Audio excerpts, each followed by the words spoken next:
Bom dia. Eu agradeço estar aqui com vocês. Espero que eu possa contribuir em alguma coisa aqui, tá bom?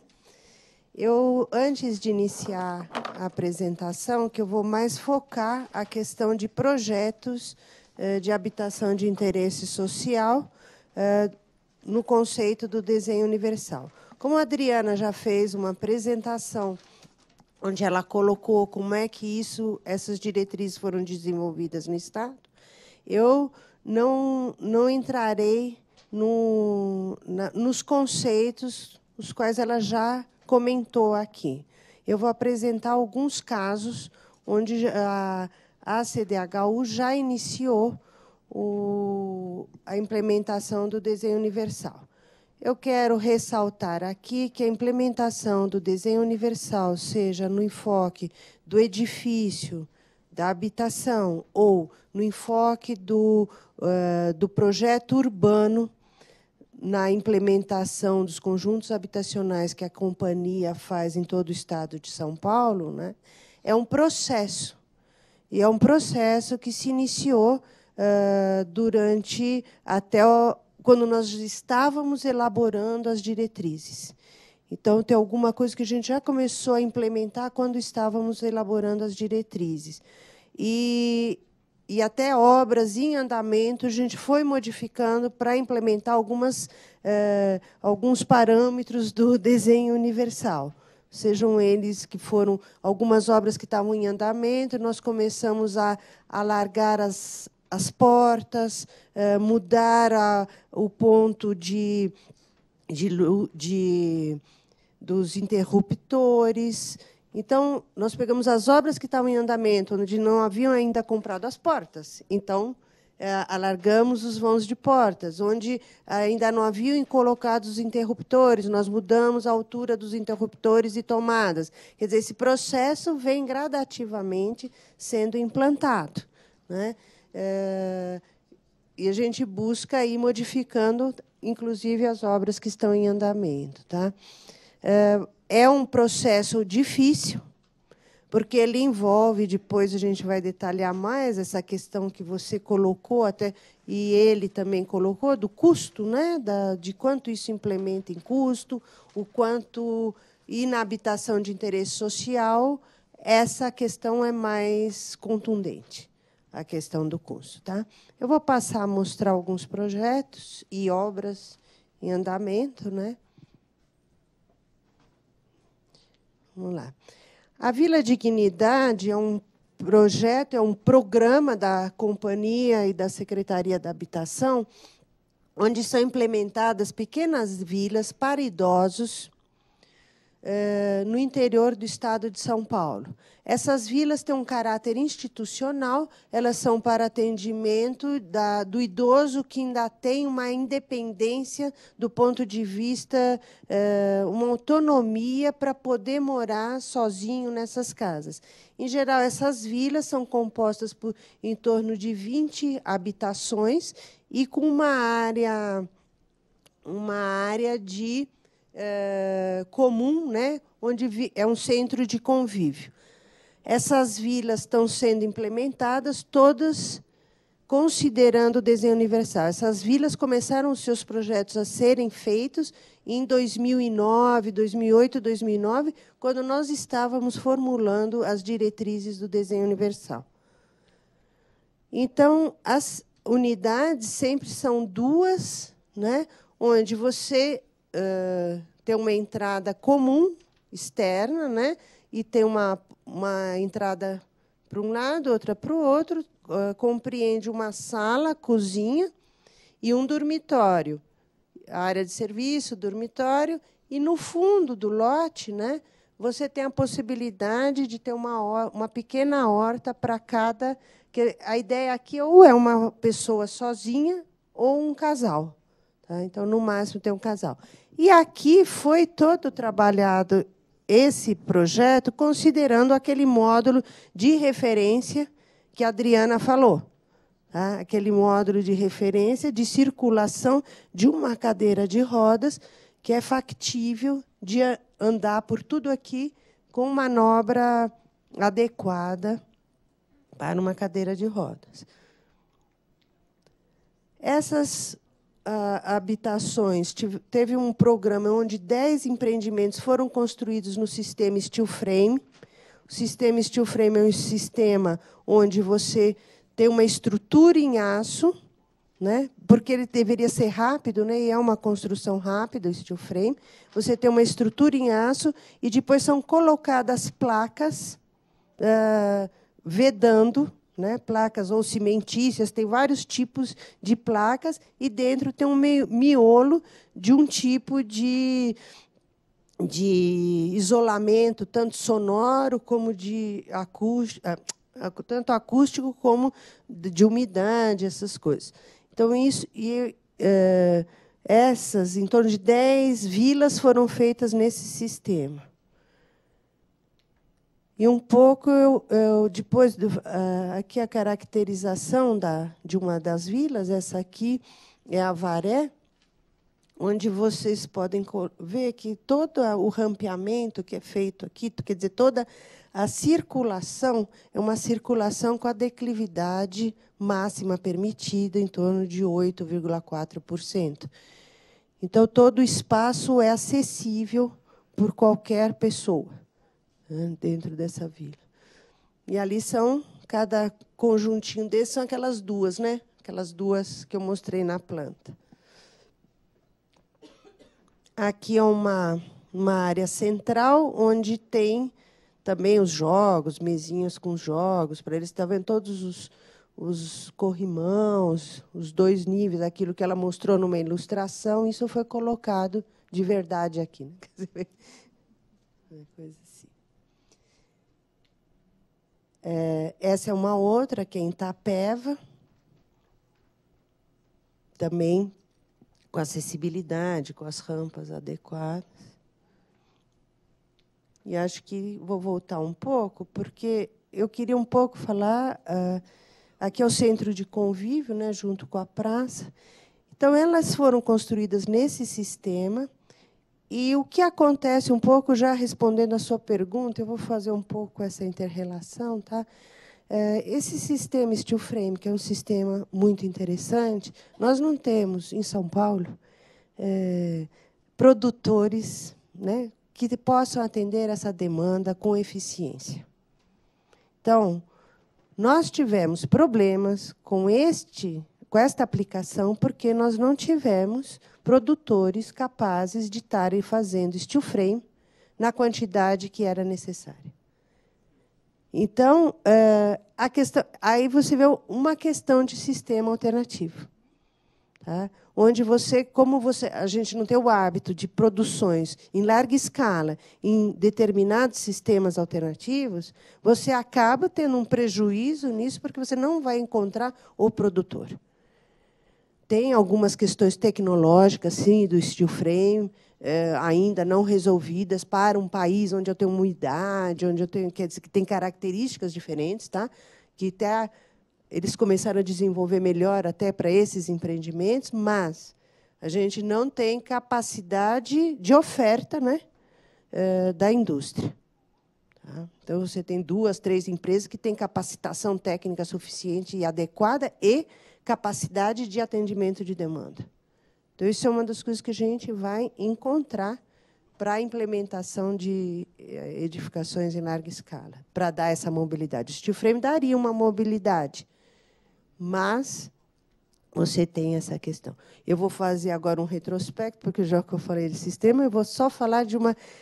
a CDHU ela construiu com um sistema alternativo na década de 70, com paredes flexíveis internas, que é aquele conjunto Zezinho Magalhães e mais outros, tá? Que no final da década de 60, começo da década de 70, com divisórias de gesso acartonado, com todas essas coisas. Você podia ter no apartamento 3 dormitórios, 2 dormitórios ou não, né? Quer dizer, dependia do que você tinha necessidade. Só que não se viabilizou, a indústria não viabilizou a construção em pré-fabricado, posteriormente. Então, o Brasil tem uma lacuna em termos de pré-fabricação da década de meados da década de 70 em diante. Depois ela passa a ter um desenvolvimento da indústria, né, da industrialização, mas só para a indústria pesada, né? O sistema construtivo pesado. O sistema construtivo mais leve, que é para edificações, ele começa a retornar na década de 90, mas para a edificação de interesse social ainda é uma coisa de se chegar no custo, enfim. Depois eu vou falar de uma experiência que a gente mais para frente, tá? Bom, então, este é um projeto que foi feito para implementar licitações, ele está todo no desenho universal, a edificação, né? E ele foi feito uma combinatória que dá da ordem de 23 projetos. De uma mesma planta, chega a uma ordem de 23 edifícios diferentes, para situações diferentes. E ele foi pensado em sistema pré-moldado de painéis e sistema pré-moldado reticulado, que é o sistema de pilar e vigas e lajes pré-fabricadas. E ele tem essas possibilidades, né? Você pode ter um térreo todo ocupado com apartamentos, depois eu vou mostrar o apartamento, tá? Ou um térreo onde eu tenho a possibilidade de os carros estarem estacionados no térreo. Ele pode estar sendo construído metade dele, uma parte dele, ou uma lâmina dele, a outra metade dele, e com vários pavimentos. E aqui eu estudo, dentro do apartamento, dos parâmetros do desenho universal. Então, foi estudado toda a circulação dentro deste apartamento, utilizando aquele módulo de referência entre o mobiliário, que também é um mobiliário dimensionado com padrão adequado. Porque também não adianta você fazer um projeto onde você não está utilizando um mobiliário, os móveis de tamanho real e adequado. Então, ele é todo factível de ser utilizado, né? Você tem aquele módulo onde uma cadeira de rodas ela vira inteirinha aqui. Ele passa entre os móveis, ele consegue chegar à pia, ele chega nesse terraço. Esse terraço é uma área de serviço e também funciona como um terraço. Vai aos dormitórios, tem acesso às janelas, você consegue entrar e sair do dormitório. Então, ele foi todo pensado assim. Aqui é uma pequena vista dele, né, por cima. E aqui já é outro projeto. Vamos voltar para trás. Então, esse projeto foi proposto em vários empreendimentos da CDHU em sistema alternativo. O custo dele sair em torno de 15% a 20% a mais que uma construção convencional. Tá? No entanto, nós não pusemos em licitação e não tivemos retorno da indústria. Então, tem uma questão aí que não quer dizer, de 10 empreendimentos, nós estamos conseguindo viabilizar, do ponto de vista técnico e de resposta, né, nas licitações mesmo, né, em torno de uns 3 empreendimentos. Nós estamos tendo que relicitar, fazer a licitação novamente, porque a indústria ela está mais voltada ao pré-fabricado, no caso do concreto, né, porque isso aqui é a ideia em concreto, voltada à pré-fabricação mais pesada. E também a escala, né, de atendimento, embora a gente tenha soltado licitações que dão um montante aí alto de número de unidades, né, de volume de concreto, enfim, né, o interesse da indústria em entrar, até porque nós estamos num boom também de construções aí, né, então talvez seja um momento, mas não foi factível, tá? Então são coisas que a gente tem que trabalhar de uma outra forma, que a gente ainda tem que descobrir qual que é, tá?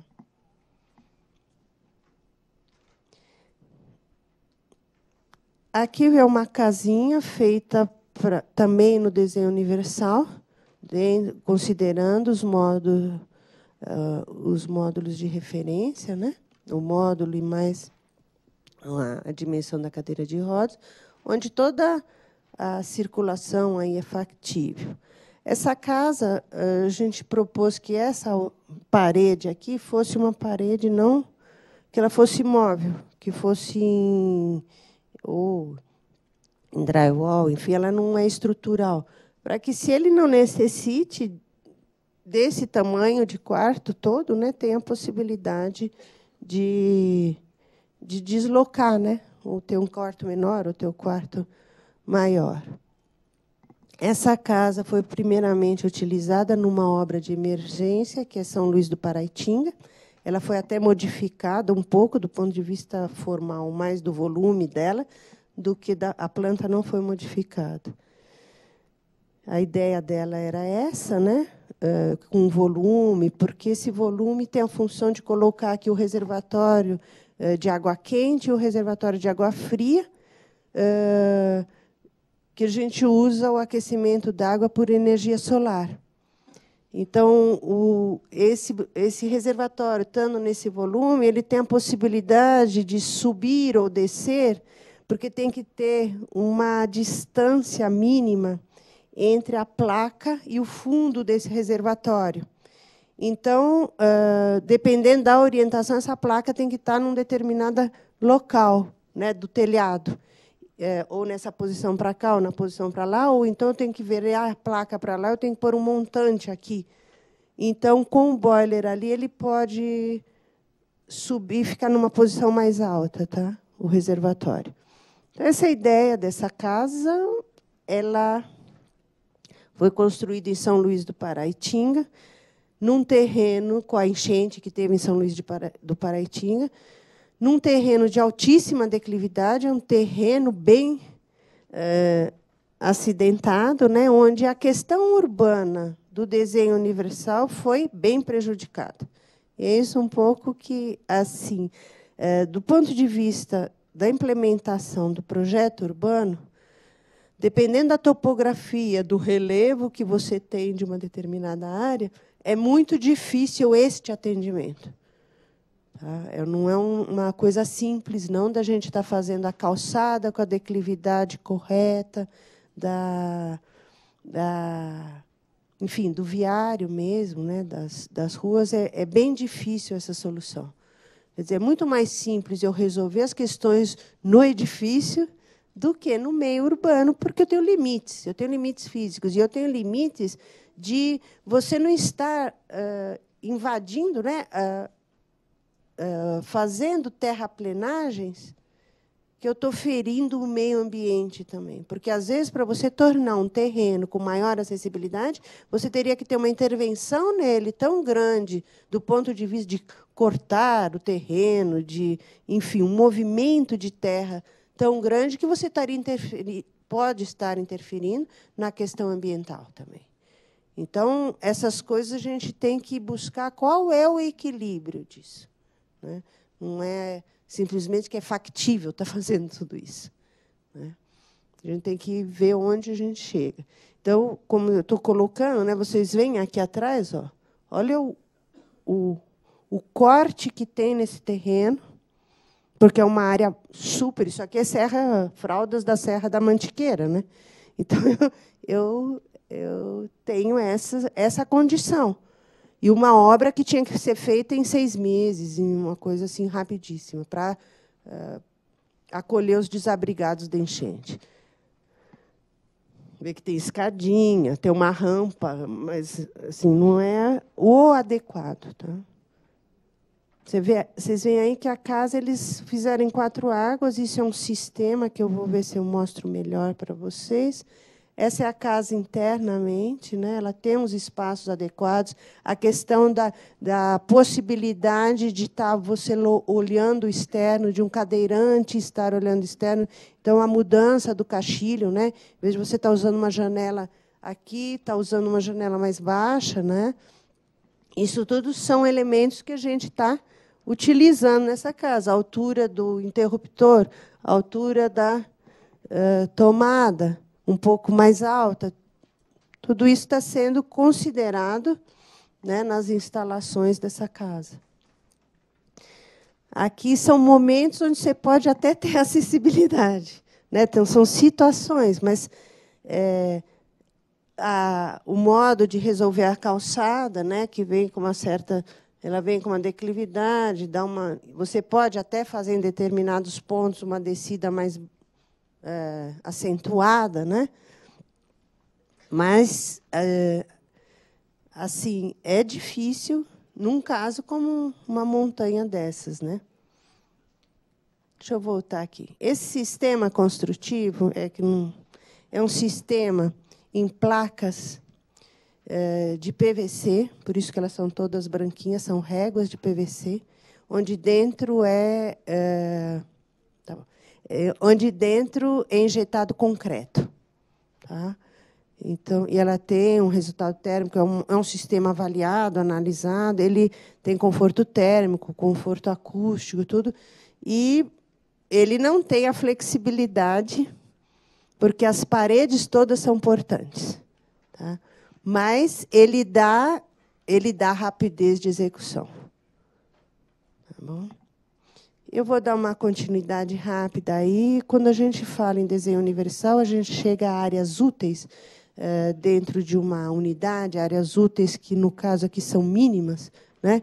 Considerando sala, cozinha e banheiro, ainda sem considerar a área de serviço, a área útil é a área de dentro de cada ambiente, somada, desconsiderando as paredes, tá? Onde você chega para uma casa de 2 dormitórios, em torno de 43 metros quadrados, e uma área construída em torno de 50 metros quadrados. Se eu acrescentar a isso uma área de serviço, né, eu vou chegar a 45,5, em torno disso, e uma área construída de 53 metros quadrados. Na casa de 3 dormitórios, eu chego a uma área útil de 51 e uma área construída de 58, e ela com a área de serviço, né, seja uma casa ou um apartamento, né, ele chegaria a 53,5, 62 de área construída. Isso significa, em termos de incremento de custo, né, da ordem de uns 10% numa habitação. Tá? Eu estou colocando isso porque hoje existe no programa Minha Casa Minha Vida, já que estamos falando da implementação de governos, né, o programa Minha Casa Minha Vida, da Caixa Econômica Federal, ele considera que a gente deve fazer algumas acessibilidades no projeto do edifício. No entanto, ele considera como área útil da unidade, né, do apartamento, 39 metros quadrados. Isso significa, para eu ter uma acessibilidade, eu vou ter que encostar a cama de casal na parede, quer dizer, é uma área que não é adequada para o atendimento do desenho universal. Essas áreas que a gente está lidando aqui são as mínimas para o atendimento do desenho universal. O desenho universal ele teve umas questões, tem uma questão que implica em legislações, porque você tem áreas mínimas na área de interesse social para edificações, inclusive no município de São Paulo, e a gente conseguiu, com um trabalho árduo, mudar a lei de interesse social no município de São Paulo para que pudesse ter mais área a unidade habitacional, porque o município de São Paulo considera a habitação de interesse social aquela que tem 50 metros quadrados de área construída. E, num trabalho que foi bem árduo, a gente conseguiu que a lei mudasse para, quando tivesse o atendimento ao desenho universal, nós poderíamos incrementar em torno de mais 15 metros quadrados para o interesse social. Existem aí alguns desafios, algumas questões que são você implementar os equipamentos mecânicos na habitação de interesse social, sejam os elevadores, sejam as plataformas, a questão dos sistemas construtivos, que eu já citei, né? E a questão das esquadrias, dos caixilhos, que são custos altos no edifício, e, principalmente, a hora que eu quero implementar aberturas maiores, para você ter melhor visual, para você ter uma relação com o entorno melhor, você passa a incrementar alguns custos que são os mais pesados na edificação. E, para isso, deve ter uma política, né, e uma forma para que esses custos sejam diminuídos.